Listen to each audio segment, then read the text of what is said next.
नमस्कार। आज हम एक बहुत ही दिलचस्प सपने पे बात करेंगे। ये सपना राजा प्रसेनजीत ने देखा था और भगवान बुद्ध ने इसका मतलब समझाया था। जी हाँ, और ये जो जानकारी है ये हमें मिलती है एक लेख से, कौवे और हंसों का संघर्ष, सत्य पर शोर की सत्ता। उसमें एक खास हिस्सा है, कौवे हंसों से लड़ रहे थे। उसी पर आज हम थोड़ी गहराई से बात करेंगे। हाँ, तो चलिए फिर समझते हैं कि इस सपने के प्रतीक क्या है और बुद्ध की ये व्याख्या आज भी कैसे प्रासंगिक है। सपने का दृश्य ही अपने आप में बड़ा अजीब है ना। हाँ। काले कौवे शांत सुंदर हंसों पर हमला कर रहे हैं। राजा ने क्या देखा था असल में जो उन्हें इतना परेशान कर गया? देखिए, राजा प्रसेनजीत ने बुद्ध को बताया कि सपने में उन्होंने देखा काले कौवे हैं जो बहुत कर्कश कानों को चुभने वाला शोर मचा रहे हैं और बहुत आक्रामक तरीके से उछल कूद रहे हैं, वो हमला कर रहे हैं। और किस पर? निर्मल शांत सफेद हंसों पर। अच्छा। और हंस बेचारे बस अपना बचाव करने की कोशिश कर रहे हैं और इस कोशिश में वो थकते जा रहे हैं। राजा को ये देख के लगा कि ये तो प्रकृति के नियम के बिल्कुल खिलाफ है। बड़ा डरावना सा लगा उन्हें। वाकई एक बेचैन करने वाला सपना है, जैसे कोई चीज उलट पलट हो गई हो। तो बुद्ध ने इसे भविष्य से कैसे जोड़ा, क्या कहा उन्होंने? बुद्ध ने समझाया कि देखो, ये सपना जो है ये आने वाले समय का एक ऐसे युग का संकेत है जब समाज में जो अनैतिक लोग हैं, अज्ञानी हैं, जो सिर्फ शोर मचाते हैं, वो हावी होने की कोशिश करेंगे। वो चाहेंगे कि जो शांत हैं, बुद्धिमान हैं, सदाचारी लोग हैं, उनको दबाया जाए, उनको अपमानित किया जाए, ताकि समाज में उनका जो मान सम्मान है, उनका जो प्रभाव है, वो खत्म हो जाए। तो मतलब ये कौवे और हंस सिर्फ पक्षी नहीं है, ये तो इंसानी फितरत के प्रतीक हुए। ये प्रतीक तो काफी यूनिवर्सल लगते हैं। क्या बुद्ध की ये व्याख्या सिर्फ उसी जमाने के लिए थी या इसमें कोई टाइमलेस सच है? नहीं, बिल्कुल कालातीत है ये प्रतीक। कौवे यहाँ दुष्टता, अहंकार, स्वार्थ, अशिष्टता को दिखाते हैं। वो लोग जो सिर्फ अपनी आवाज के दम पर, अपनी ताकत के दम पर आगे बढ़ना चाहते हैं। हाँ। और दूसरी तरफ हंस है, वो प्रतीक हैं ज्ञान के, विवेक के, शांति के, नैतिक आचरण के, सच्चे मार्गदर्शक जिन्हें कह सकते हैं।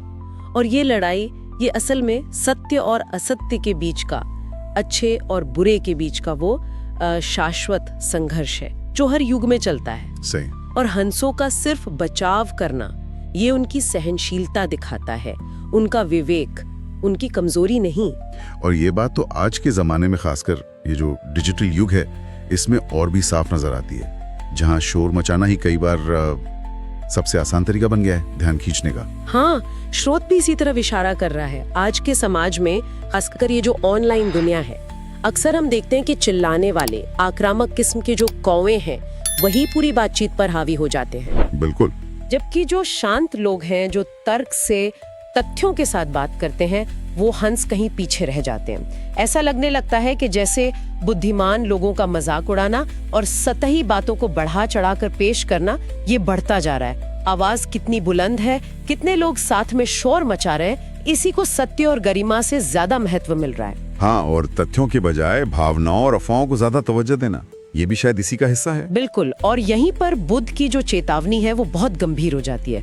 उन्होंने आगाह किया था कि जब कौवे, यानी ये अनैतिक और शोर मचाने वाले लोग, जब ये इतने ताकतवर हो जाएं कि वो हंसों को, यानी सज्जन और ज्ञानी लोगों को दबाने लगे, उन्हें गिराने लगे, तो समझ लेना चाहिए कि समाज नैतिक पतन के बहुत करीब पहुंच गया है।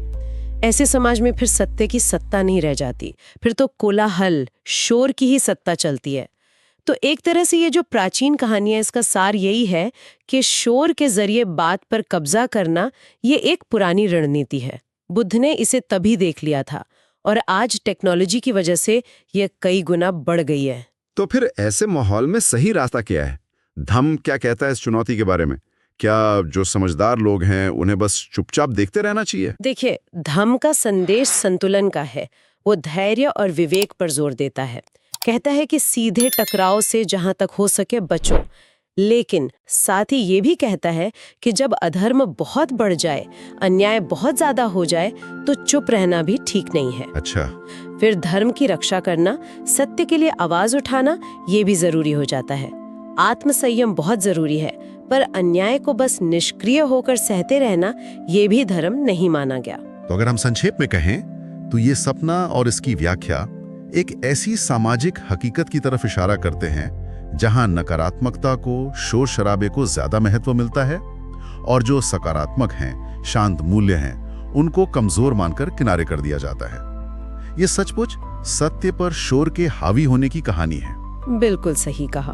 और ये हमें इस सवाल के साथ छोड़ जाता है कि क्या आज का जो ये माहौल है, इतना कोलाहल भरा, जहां शोर इतना ताकतवर है, क्या सत्य की जो शांत आवाज है उसके साथ कोई संतुलन बन भी सकता है, या फिर ये एक दूसरे पर हावी होने की जो होड़ है ये ऐसी चलती रहेगी? ये एक ऐसा सवाल है जिस पर हम सबको सोचना चाहिए। निश्चय ही, ये बहुत अहम सवाल है। अगली बार हम राजा प्रसेनजीत के एक और महत्वपूर्ण सपने पर चर्चा करेंगे। वो सपना था भेड़िया लोगों की रखवाली कर रहा था। ये उस स्थिति के बारे में है जब भ्रष्ट और शोषक लोग ही जनता के रक्षक होने का नाटक करते हैं।